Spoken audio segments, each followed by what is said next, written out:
What's going on, everybody? It's your boy KRYPTONIAN saying here, bringing you guys another Black Clover chapter review for chapter 338. And wow, we got a lot going on in this chapter. There's a lot of world building, and we have a sign that Asta's about to come back even more busted than any of us could have actually expected. And ironically, it's going to be something that has to do with because of what Asta's watching Yami's sister do, which, yes, holy plot twist. We definitely got to talk about that later on. So essentially, the female warrior that we saw in the last chapter is actually Yami's sister. While all of us were sitting there thinking that the Shogun was related to Yami somehow, despite the fact he said I was a childhood friend, the real person to keep our eyes on the whole time was the female, which peak fiction, baby, peak fiction. Which also shouts out to the official channel artist over on Naruto Explained and my guy Yusuke for predicting this whole thing. We got even more expanded world building as mentioned earlier that's gonna make Tabata staying here in the Land of Sun feel really earned. Even though we don't know what's going on in the Clover Kingdom, this is a really good decision because the world of Black Clover has changed for the better here, and we have Asta learning that he actually shares something in common with the Shogun of the Rising Sun, and there's a sign that part of the world building we got here in this chapter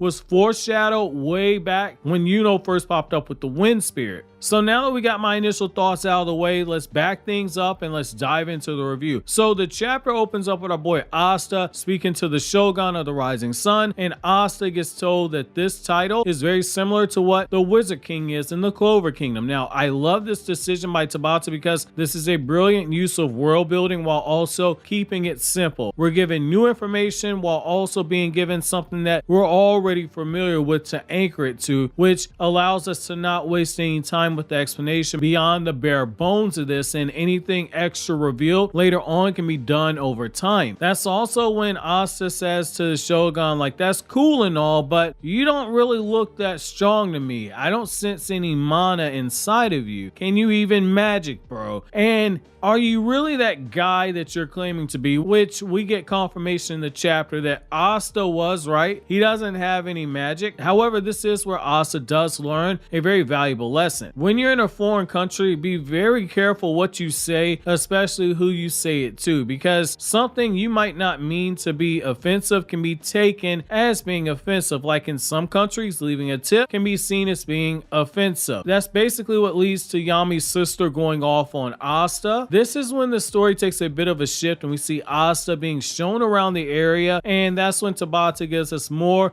in terms of the world building while also showcasing some very brilliantly drawn art. In this land, they don't use grimoires, which I love because it reveals that there are continuing to be more power systems in the world of Black Clover. Here in this land, they use scrolls, and we learn that this land's magic is referred to as sorcery power. Now, what's very interesting about these scrolls is that they should remind you of Bell, the wind spirit, and Yuno way back when Yuno first got Bell, but we'll have to see if there's going to be any other connections here, or if it's going to be something like, say, Captain America in the Avengers movies, where he's like, hey, I understood that reference. It's at this point that Asta's being shown around that he finds more popped potatoes that reminds him of Hodge Village, which is another eyebrow raiser here that feels like Tabata's going to cash that in later on. We learn that the Shogun of this country has no sorcery power, much like Asta, which in a way makes them seem like kindred spirits, and it's very poetic here because Asta is striving to be the Wizard King despite not having any magic, and here he is speaking to the Shogun who's ascended to the country's highest position with no sorcery power, and Asta is preparing to return home to fight the Wizard King as his last step before becoming the Wizard King himself, which we're seeing peak writing right here. Once again, peak writing. It's at this point we see the bandits step up and they try to attack. The Shogun wastes no time getting some innocent civilians out of the way, and Asta for a moment is like, wait a minute, because he's thinking this has to be by chance right here, right? What's going on? What am I seeing? And it's then that we see Yami's younger sister, Ichika, who ends up taking out all the bandits with ease, and we get a huge bombshell, and there's actually a Bleach reference here to her name. We know that Tabata is a fan of Bleach's manga. I don't want to go into it because that's going to be a huge spoiler. If you're familiar with Bleach, you know exactly where I'm going with that. So shifting back to the chapter itself, everything we thought that we knew about Yami was absolutely wrong, and we get that told to us in this chapter.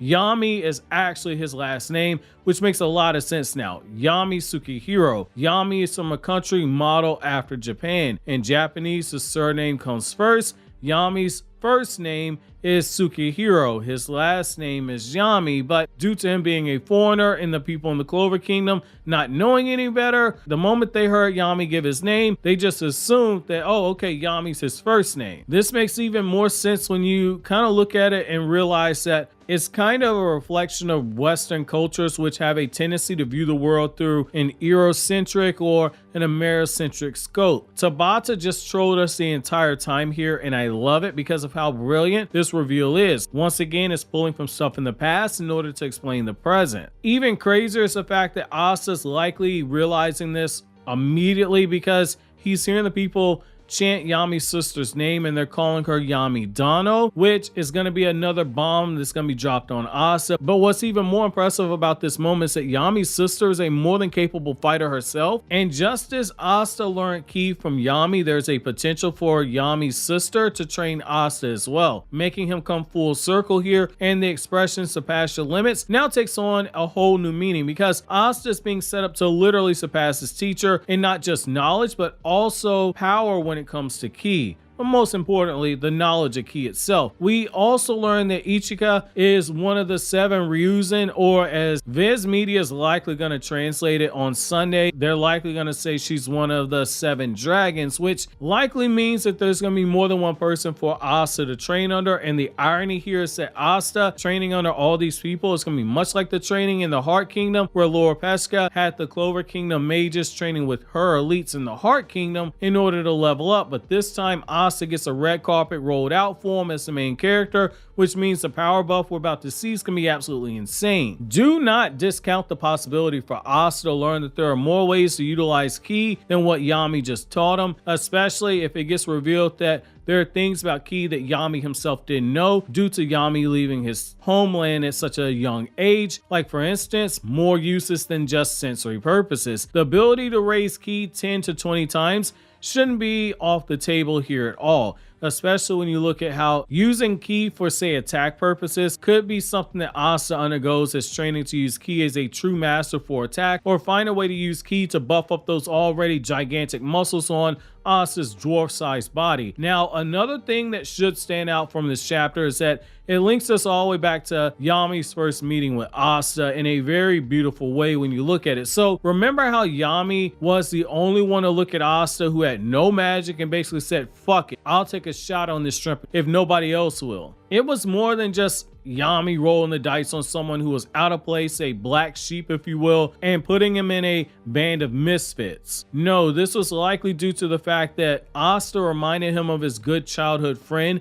in his home country, which explains why Yami took so much interest in Asta, enough so that he taught him how to use ki, and why he was so particularly hard on Asta in comparison to everybody else. What he saw in Asta reminded him of his friend, which, Jesus Christ, Tabata is a madman when it comes to writing. Anyone saying otherwise right now is being stubborn in my opinion, because of how popular it was to crap on Black Clover throughout all these years, because right now everything's clicking together and it's transitioning so smoothly. We got a lot to digest right now, especially now that we got the expanded world building in this series, and it's dropping us off with the revelation. Big as this right before the manga takes a week off, which is a good choice writing wise right now. After how action packed the start of this arc was and how the last 2 chapters have kind of played out, taking this chapter and the last chapter to slow things down, expand the world building, that's very smart as a writer. We have time to miss Lucia, and we have time for his threat to feel that more foreboding. We have time to have Asta take the much needed steps to begin his counter assault. I can see people disliking this chapter. I'm not even gonna cap on that. I think that you're gonna have people who dislike it, but not every chapter